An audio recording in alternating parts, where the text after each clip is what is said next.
আপনারা আমার সামনে যে গাছটি দেখতে পাচ্ছেন এই গাছটির নাম হচ্ছে হাজারি কাটা গাছ।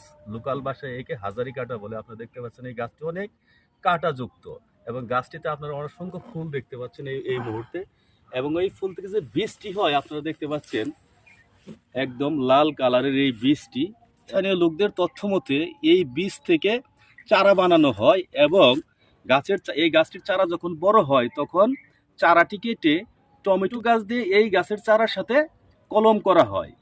এই কলম করার উদ্দেশ্য হলো দীর্ঘস্থায়ী হয় এবং অনেক দিন টিকে থাকে বলে। এটা এই বীজটা বুনবো, বোনার পরে এতটুকু ওটার পরে এটা রাগটা হালাই দিব কাটটা পরে এটা রাগটা আনিয়ে এটার মধ্যে ওই কলম করে আলবো।